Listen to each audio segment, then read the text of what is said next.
Buenas tardes, buenos días a todos los que estáis en esta sesión en la que hoy día 8 de octubre, Día Internacional de la Dislexia, tenemos la suerte de contar con Nerea Ribeiro González. Nerea, pedagoga especializada en la atención temprana, dislexia, lectoescritura, me encanta, creadora de la plataforma Pedago ¿qué? Luego nos cuentas por qué se llama así, porque esto tiene una historia, ¿verdad? Y ahí comparte contenido educativo. Crees firmemente en la metodología basada en el juego y ahí creas esa complicidad, ese vínculo con los peques y bueno, en Instagram se puede ver como su modo de trabajar, ¿verdad? Hemos empezado un curso nuevo escolar, los niños han vuelto a las aulas, los padres están ahí expectantes a ver qué pasa. Y te pregunto, ¿qué actitudes te parece que un profesor debe tener en el aula con estos niños con dislexia? Bueno, pues lo primero, hola, encantada de estar aquí hoy, que ya sabéis que me hace muy feliz y además un día tan especial como hoy. Y nada, pues vamos a hablar un poco pues, de esas actitudes que creo que desde el centro escolar pues, se deberían tomar, ¿no? Os voy a hablar de varias, pero yo creo que empezaría un poco por esa identificación, cuando ya todavía no tenemos el diagnóstico de dislexia en concreto, a veces, sobre todo en función de la etapa educativa, es complicado detectar y quizás una dislexia un poco más de libro, como yo digo, es mucho más fácil de decir pues este peque me chirría y vamos a derivar la orientación, pero quizás hay otros casos más complejos que son más complicados de detectar. Entonces, yo lo primero que le diría a los profes es que estén súper atentos, con ojos muy abiertos, sobre todo en últimos ciclos de primaria y a inicio de secundaria, que ya es mucho más complicado, pues sobre todo a lecturas muy lentas, muy poco funcionales, inseguras, muchas faltas de ortografía especialmente arbitrarias, falta de discurso coherente tanto de manera oral como de manera escrita. Quizás no es algo tan llamativo, porque al final pues, se van desarrollando ahí unos mecanismos de compensación bastante potentes que nos invisibilizan un poco esa parte más visible de la dislexia, como es la conciencia fonológica, pero insistiría un poco en eso, en sobre todo abrir mucho los ojos y quizás no pensar, pues es por falta de atención o no, vamos a ver si tengo un peque o un chaval que comete muchas faltas de ortografía, que se le ve un poco despistado, que rechaza tareas de escritura, de lectura. Vamos a fijarnos a ver si hay algo de raíz. Y yo creo que es lo primero que diría. No sé, ¿a ti qué te parece, Ana? Me Pero parece genial, sobre todo porque ¿qué se tienen que fijar los profesores? ¿Qué tiene que llamar la atención? Y no decir, claro, es que tiene muchas faltas. A veces podemos claro, decir, aquí tiene depende muchas un poco. faltas. Claro, depende un poco de la etapa educativa en la que nos encontremos, ¿vale? Lo primero que tenemos que saber es que en infantil, aunque no se puede diagnosticar una dislexia, sí que podemos ir observando pequeños signos que nos van indicando que quizás ese niño puede ser, puede ser que en los próximos años le podamos detectar esa dificultad de aprendizaje. Y entonces sí que podemos realizar una intervención temprana, que eso es fundamental, ¿vale? Para reducir las dificultades y el impacto de estas, ¿no? Pues por ejemplo, en infantil, pues sobre todo a nivel de lenguaje, pues podemos fijarnos en que comete errores al repetir o al pronunciar palabras largas, en que confunde palabras que suenan de manera muy parecida, que haya presentado retraso del lenguaje, ¿vale? O errores articulatorios, que cuando intenta expresarse le cuesta encontrar como la palabra correcta, que haya tenido dificultades pues para recordar el nombre de sus compañeros, los colores, la típica actividad que se hace en infantil como de reproducir el nombre, que tenga dificultades para ello, que tenga lentitud con tareas de lápiz y papel a nivel de grafomotricidad, por ejemplo. Todo eso son cositas que podemos ver en infantil. Si nos vamos ya más a primaria, que aquí atención, porque tenemos que tener en cuenta que hasta los 7 años mmm, hay cosas que se consideran normal, ¿vale? Nuestro sistema educativo va un poco más rápido, pero muchas veces tenemos que esperar a que los críos estén preparados para afianzar ese proceso lectoescritor y a partir de los 7 años ya valoramos si esas posibles dificultades pueden ser o no un trastorno del aprendizaje. pero está bien que sepamos los signos de alarma para detectarlo lo antes posible. Entonces, bueno, pues en primaria yo os diría que os fijaréis sobre todo si sigue cometiendo errores de generalización tipo he ponido, por ejemplo, en lugar de puesto, ¿vale? Que tenga mucha confusión con conceptos espaciotemporales, que tenga dificultades a la hora de organizar un discurso, que le cueste afianzar el sonido de las letras, esa correspondencia fonema-grafema, que a nivel de conciencia fonológica veamos que es un poco desastre, ¿vale? Tenemos que pensar que una de las dificultades que más mermada se ve es el déficit fonológico, que es una de las habilidades fundamentales para la lectoescritura, y si eso no está, ahí falla algo de base, ¿no? Entonces, bueno, podemos centrarnos en eso, también podemos fijarnos pues, que nos retenga tablas de multiplicar, que a nivel de comprensión lectora, pues veamos que le cuesta un poquito, ¿vale? Aunque también tenemos que tener en cuenta que no todas las personas que tienen dislexia tienen dificultades en comprensión lectora, que esto también es un mito bastante extendido, pero hay casos que no se ve mermada la comprensión, ¿vale? Y luego en secundaria, yo ya diría, pues eso, sobre todo son los que más pasan desapercibidos cuando no hay un diagnóstico.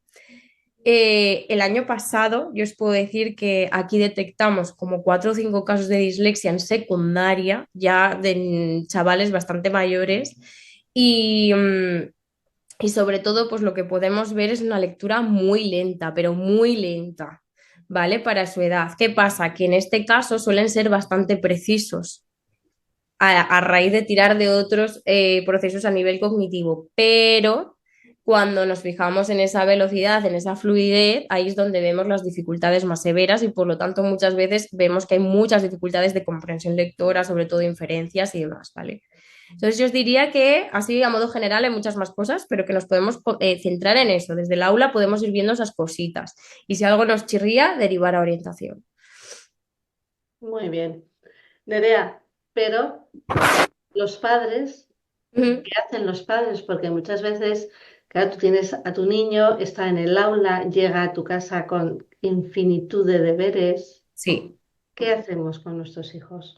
Vale, yo lo que siempre le digo a las familias es que tenemos que encontrar un poco el equilibrio, porque yo he tenido familias de todo tipo, ¿no? Familias que, claro, reciben el diagnóstico, para empezar, no saben muy bien realmente qué es la dislexia. Es como que tenemos nociones ahí, pero no hay una cohesión y es como que tenemos mucha información, pero no sabemos muy bien dónde colocarla. Entonces, lo primero que yo os diría, como familia y como profesional, eh, acudid a vuestro profesional de confianza, tened una sesión con él y que os pueda, o al profe o al tutor o a quien sea, o a orientación del cole, donde sea, pero que os expliquen bien en qué consiste esa dificultad de aprendizaje, qué ocurre a nivel cerebral y bueno, y qué cosas podemos esperar durante toda la etapa educativa. Eso es lo primero, para que también tengamos mucha información, que eso da mucho poder también. Pero lo más importante, yo he tenido familias que reciben el diagnóstico y tengo la parte que los matan a trabajar y la parte que son un poco más descuidados, igual quizás por desconocimiento no trabajamos tanto, ¿no? Entonces yo creo que hay que encontrar un poco el equilibrio. Yo siempre digo que el papel de la familia no es el del profesional ni el del profe. Entonces, trabajar lo que nos indiquen los profesionales está bien, pero no podemos desmotivar al alumnado de esa forma, porque al final acaban con la cabeza como un bombo y el papel más importante de los niños y las familias es el vínculo, es jugar, es pasar tiempo juntos. Y yo creo que ese es el papel fundamental. Hay muchas formas de trabajar pequeñas cositas a nivel de escritor a través del juego, a través de actividades en casa, de pasar tiempo juntos y no generar esa dinámica también que muchas veces las familias me dicen, es que nos ponemos a trabajar y como no quiere, al final es un conflicto y no queremos eso. Al final también ese niño y esa niña pues necesitan mucho apoyo y las figuras de referencia son súper importantes.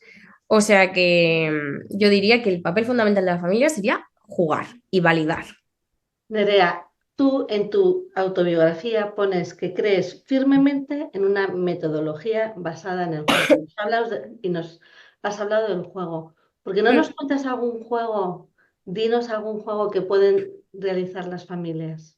Vale, Los profesionales yo también, tengo aquí claro. Sí, yo me he apuntado a algunos, como para contaros algunos de los juegos que, o de las actividades que hago yo en sesión, ¿vale? Evidentemente tenéis ciertos juegos de mesa, pero quiero también dejar muy claro que no siempre necesitamos materiales ni recursos comprados, ¿vale? Que simplemente con cosas pequeñas o de manera oral podemos trabajar muchísimas cosas. De hecho, la conciencia fonológica es una habilidad oral, no es una habilidad escrita, por lo tanto muchas veces no necesitamos nada para trabajarla. ¿Vale? Mira, una de las actividades muy básica para trabajar conciencia léxica, ¿vale? La conciencia léxica. Nerea, perdóname un momentito. Mira, es que justo Sí. Isone dice, eso es maravilloso si los profesionales están actualizados y nos dan a las familias recursos para que el juego sea real en casa. Isone, ahí van estos juegos. Ahí van, sí. Voy a contaros tres, ¿vale? Uno para trabajar conciencia léxica, otro para conciencia silábica y otro para conciencia fonémica. Un poco así. Y luego tengo otros dos también que os voy a contar, ¿vale? Por ejemplo, para trabajar conciencia léxica, que sería también entender un poco qué es una palabra, ¿vale? Dentro de una oración, yo hago un juego que es a través del movimiento, ¿vale? Es decir, no necesitamos nada. Yo les digo una frase y ellos a través de saltos por el aula o por donde sea, pues me tienen que ir contando el número de palabras que tiene esa frase, ¿vale? Esa es una forma, pero también podemos variar. Por ejemplo, de esta frase, ahí, ¿qué pasa o qué queda si quito la palabra casa? Por ejemplo, imagínate en la frase, eh, la casa estaba en el bosque. ¿Qué queda si aíslo la palabra casa? Si la quito, si me la como. ¿Qué queda? Vale, pues eso sería una manera también de trabajar conciencia léxica sin ningún tipo de material. La segunda, por ejemplo, la conciencia silábica. ¿Quién no conoce palabras encadenadas? Yo creo que a eso hemos jugado todos de pequeños. Pues es una forma súper sencilla también de trabajar esas cositas en casa. O la conciencia fonémica. Pues yo, por ejemplo, con letras móviles o con, por ejemplo, yo me acuerdo que tenía de pequeña el juego Intelect, que muchas veces tenemos juegos en casa que no utilizamos, pues yo las letras me las arrapé y como ya no jugaba, me las traje para acá y con esas letras, pues al final te da un montón de juego, porque por ejemplo yo le puedo decir una palabra, el niño o la niña tiene que formar la palabra con las letras móviles y según las va formando me tiene que decir el sonido de cada letra, ¿vale? Y luego además trabajo la integración de todos los sonidos. ¿Vale? Que eso es súper importante. Y además, a la vez, estoy trabajando correspondencia fonema-grafema, ¿vale? O sea que es una actividad súper completa que me requiere nada. Y que incluso, yo qué sé, si no tenemos letras móviles, nos hacemos el abecedario así rápido y también lo podemos hacer, ¿no? Por ejemplo, con arena o con arroz o con lo que tengamos por casa, pues yo también puedo decirle un sonido y que tenga que representar la letra que conforma ese sonido en el arroz o en, bueno, en lo que sea, en la sal, lo que tengamos.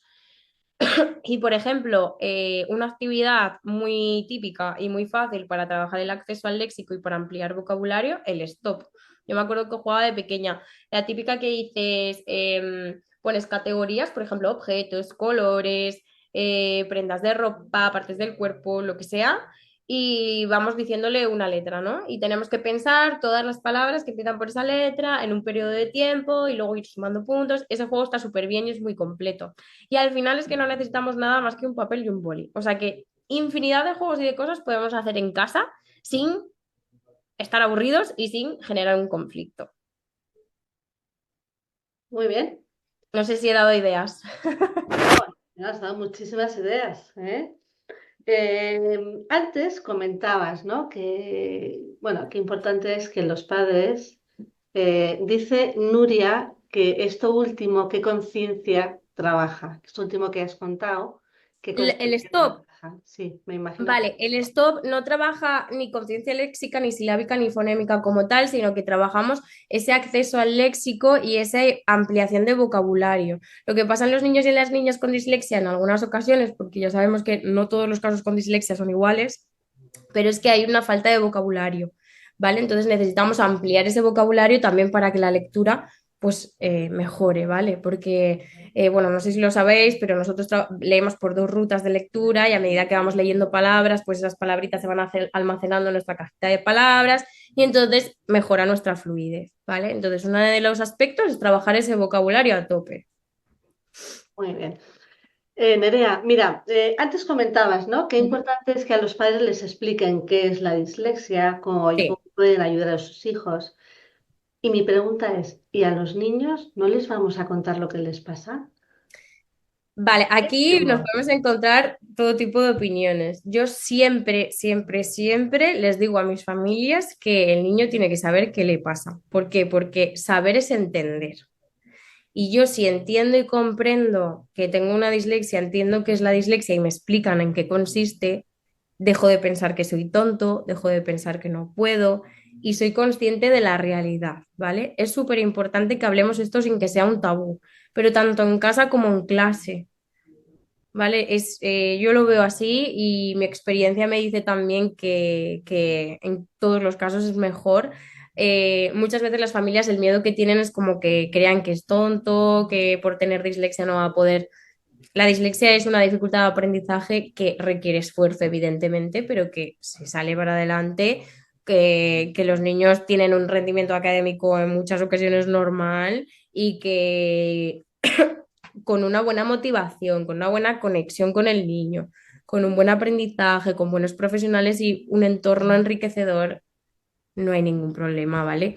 Lo que pasa que sí que es cierto que entiendo el miedo de las familias también en muchas ocasiones, pero yo siempre digo que vale más hablar con el niño, que entienda y que también pues sea consciente de que igual que un niño que no ve bien lleva gafas, yo, por ejemplo, no veo tres en un burro y necesito ponerme gafas para ver bien, pues un niño que tiene dislexia, pues quizás necesita trabajar alguna cosa en concreta. No se pone nada visible, no lo vemos, pero necesita ese apoyo como cualquier otra cosa. Bueno, pues Laura y Loli están totalmente de acuerdo contigo, ¿eh? Y me pregunto, has hablado, ¿no?, de que un niño disléxico efectivamente tiene una serie de dificultades. Ujú. ¿Y los puntos fuertes de estos niños? Porque a veces nos quedamos en lo que hacen mal, dónde están las dificultades, pero ¿cuáles son esos aspectos positivos, puntos fuertes que tienen estos niños? Mira, a mí hay una cosa que siempre me da como mucha rabia, incluso yo caigo mucho en eso, y es verdad que siempre nos centramos como en las dificultades de la dislexia, lo que hay que trabajar en dislexia, lo que tal, partiendo de la base de que cada niño es un mundo. Yo lo que os puedo decir es que tienen un punto muy fuerte y es esa resiliencia que tienen, esa capacidad de esfuerzo, porque muchas veces solo vemos el resultado final y no vemos todo el proceso que les ha llevado ahí.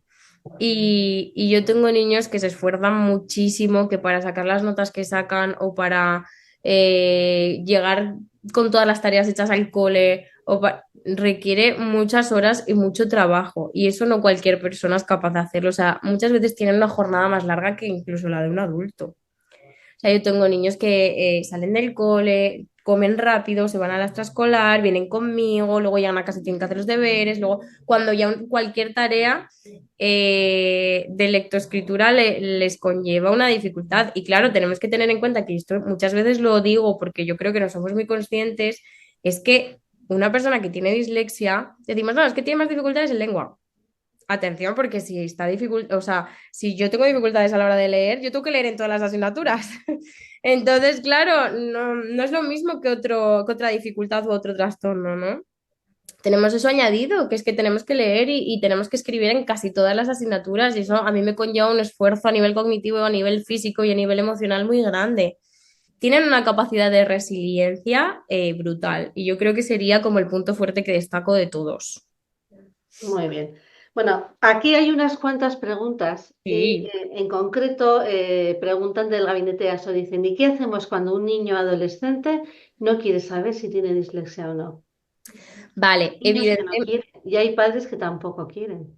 claro, una cosa yo creo que es la decisión de la familia y otra cosa es la decisión del niño. Yo creo que esto es un tema también muy delicado porque a mí no me gusta mucho hablar de casos concretos y no conozco muy bien a la familia ni conozco muy bien al niño, pero bueno, yo te diría que indagaría un poco en por qué no quiere saberlo, porque yo creo que ahí quizás hay una falta de autoestima o unos prejuicios acerca de la dislexia. Quizás necesitas entender bien qué es realmente ese trastorno antes de saber incluso si lo tiene o no, porque ahí yo veo que hay una falta de autoestima bastante importante y que quizás no entiende muy bien lo que le pasa. Entonces yo te diría más que hacer o no hacer o convencer o no convencer, yo indagaría ahí un poco a ver qué pasa a nivel emocional. muy bien. Eh, vale, hay una pregunta también un poquito para acabar como de cerrar este ciclo Mm. y nos pregunta el Centro de Logopedia, ¿podrían hablar también de la dislexia en adultos? ¿Qué pruebas estandarizadas se pueden aplicar? Vale, aquí como en todo, porque en discalculia también pasa, nos encontramos un poco limitados porque no hay muchas pruebas a nivel de adultos, ¿vale? ¿Yo qué suelo hacer? La prueba de inteligencia, evidentemente, se pasa siempre, eso ya te da mucha información a nivel cognitivo. El Prolexia es una de las pruebas que nos permite también hacer ese diagnóstico diferencial y que a mí me encanta personalmente y se puede pasar en toda la adultez. Y yo también tiro mucho de la NEPSI 2. No sé si la conocéis, es una batería neuropsicológica súper completa y tiene muchas pequeñas subpruebas que se pueden aplicar de manera individual. Es decir, no te hace falta aplicar la prueba completa porque además es inmensa, es muy larga, pero sí que nos permite como coger diferentes pruebas y esa también la he aplicado a veces. También puedes valorar con alguna prueba de funciones ejecutivas, porque bueno, sabemos que no en todos los casos, pero en muchos casos la velocidad de procesamiento o la memoria de trabajo están afectadas. Entonces, bueno, podemos ir sacando información de todas estas cositas.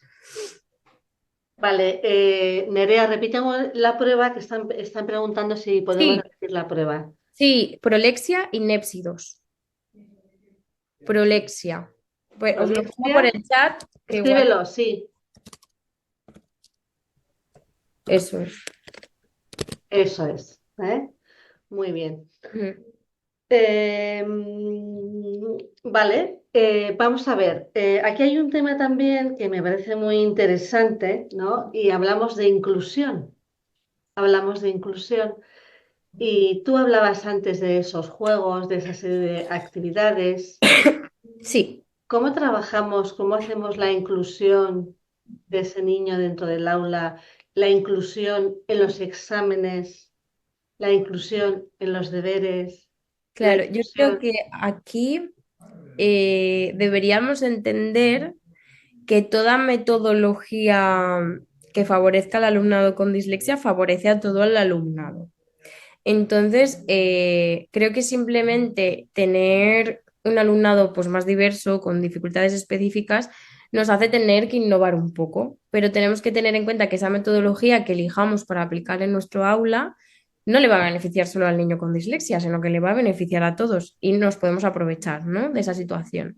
Otra cosa que os diría es que, igual que os digo que en casa no debe ser un tema tabú, no digo personificando, evidentemente, pero sí que yo hablaría de este tipo de trastornos abiertamente en el aula, explicaría qué es, explicaría que igual que una persona, pues eso, con discapacidad visual necesita, o sea, con discapacidad visual, Mm, con unas dioptrías o lo que sea, necesita unas gafas, o alguien que tiene una discapacidad física, una silla de ruedas, y necesita como herramientas más físicas que podemos ver, pues una persona con dislexia necesita otro tipo de cosas. En este caso, pues podrían ser las adaptaciones no significativas, pues un poco más de tiempo en los exámenes, pues porque le cuesta más escribir, o quizás algunas preguntas de manera oral en lugar de manera escrita, o menos carga lectiva, ¿vale? Yo creo que la clave está en que no sea tabú. Que no, y no señalar al diferente, en el sentido de, no, es que Menganito hace esto así porque tiene dislexia, no. Menganito hace esto así, pues fulanito usa la calculadora, tú, ¿vale? Entender un poco que cada uno tiene sus características individuales y sus necesidades específicas y que nos vamos a ir adaptando a lo que necesite cada uno, ni más ni menos. Entonces yo hablaría de eso, de entender la dislexia a nivel general. efectivamente. ¿Cómo trabajamos? Pregunta aquí Maui, ¿cómo trabajamos la memoria de trabajo? En Vale, realidad, Nerea, saliendo al paso de esto, ¿no? Me hago una pregunta un sí, poquito más general. Cuando hay una dislexia, ¿qué te parece que hay que trabajar? ¿Qué aspectos hay que trabajar? vale. Me vais a matar, pero no me gusta mucho hablar de qué hay que trabajar, porque por mi experiencia ¿En Sobre qué hay todo que jugar? ¿En qué hay que jugar? A mí me da Sobre igual. todo en los últimos años, cada caso con dislexia es muy distinto. Evidentemente hay una base que es a nivel de conciencia fonológica, tenemos que trabajar la conciencia fonológica sin duda, pero yo soy de las personas que no me planteo objetivos generales, sino me planteo objetivos muy específicos. Por ejemplo, yo no me pongo, tengo que trabajar la fluidez lectora, no, yo me pongo pues reducir errores de precisión de, yo qué sé, de reducir de 9 a 7 errores de precisión. Me pongo objetivos muy concretos para cada caso en concreto. Yo valoraría las necesidades individuales de ese niño a nivel educativo y me plantearía objetivos muy, muy concretos, no a nivel general. Porque puede haber dos niños que necesiten trabajar la fluidez lectora, que eso es un objetivo, pero no de la misma manera. Creo que eso es muy complicado. En ¿Qué plan, ¿qué trabajas con un niño opinas? con dislexia? Es muy ¿Qué complicado. opinas del trabajo sistemático de la lectura continua, de la repetición de palabras, de todo eso? ¿Qué te parece? Vale, a ver, es que leer bien o el leer de manera funcional, como a mí me gusta decir, no es solo leer. ¿Vale? Tenemos que decodificar bien, tenemos que tener una buena prosodia, tenemos que entender qué son los signos de puntuación y respetarlos, tenemos que entender muchas habilidades básicas. Esto es como la comprensión. No, es que para que comprenda, lee textos y contesta preguntas. No, es que la comprensión son muchas habilidades pequeñas que van antes. Es entender cómo se estructura una frase, entender los sintagmas, entender las categorías gramaticales, entender la causa y consecuencia, entender muchas cosas que van antes, no es solo leer.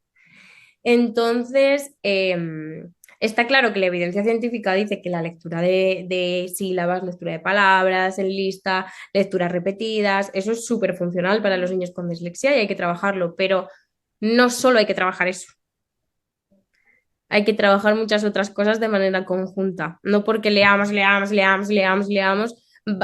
a leer mejor. No sé si me explico. Muy bien.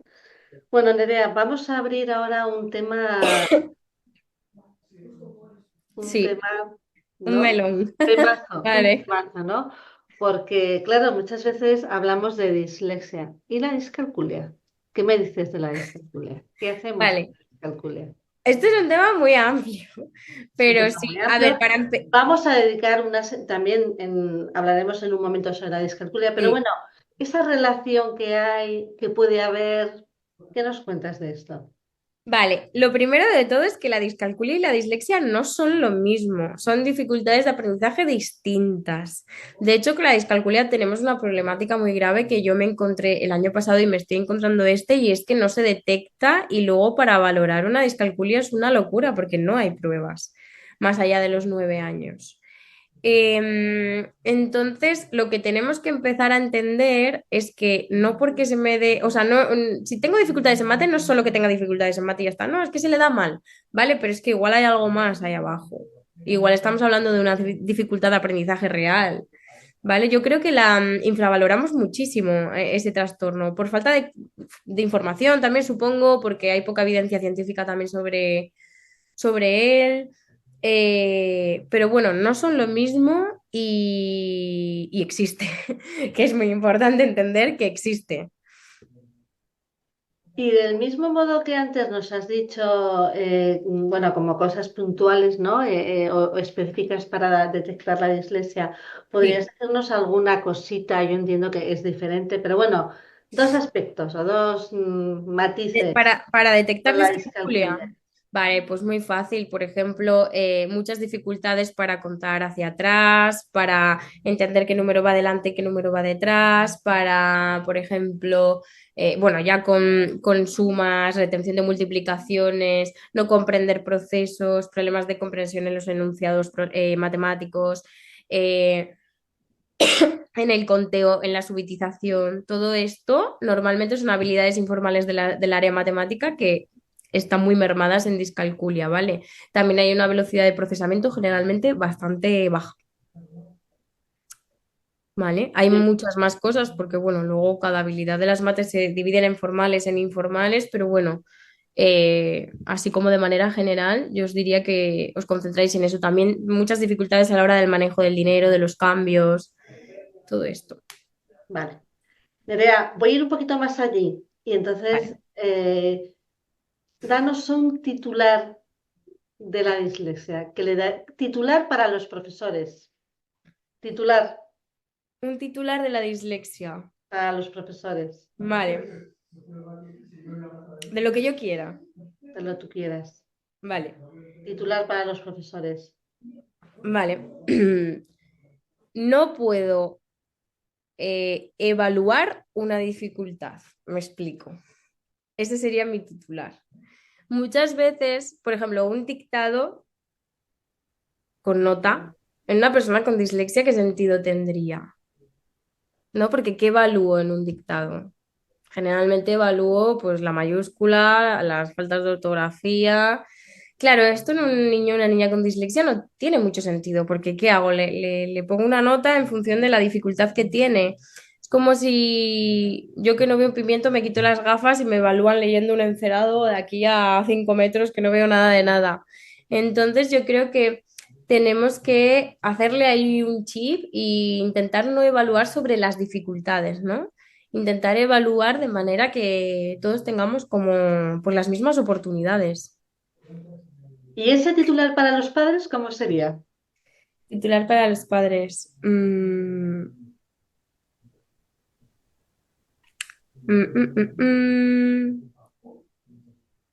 Vale, vale. Estoy pensando cómo lo voy a decir. No, está muy Porque bien. lo tengo en mi cabeza, no sé si Esto sí, o sea, esto es un directo. Y a Sí, veces sí, esto esto es lo lo que estoy nos pasa en el improvisando, que lo directo. sepáis. Como digo yo, en el vivo y en el directo pasan estas cosas y es bueno, porque o sea, sacan lo mejor de nosotros. Yo Sacan lo mejor diría de ti, Nerea. que el titular para las familias es que la dislexia forma parte de tu hijo, pero no le define. No sé si me Explícalo, explico. está muy bien. Vale, Totalmente, yo lo comparto totalmente. vale, no le define ni como persona ni como estudiante, simplemente es una característica más de él. Creo que lo dejaría así. Vale. Y para los niños que tienen dislexia, o no tan niños que tienen dislexia, ¿qué Ah, muy diríamos? fácil. Yo esta frase se la repito siempre a mis niños con dislexia y es que la dislexia no te limita. Te hace más fuerte, te hace más capaz, te hace más constante, más perseverante, pero no te limita. Puedes conseguir no lo que quieras, porque tampoco me gustan los mensajes Mr. Wonderful, las cosas requieren su esfuerzo para todos, pero con constancia, perseverancia y capacidad de esfuerzo pueden hacer lo que quieran. Muy bien. Y último titular, y harías un titular de Tía esto. está poniendo nerviosa. No, pero estamos haciendo un resumen muy bueno y de hecho la gente está aquí diciendo, Sí, ánimo, muy estoy bien, muy leyendo. acertado, yo también comparto, no es limitante.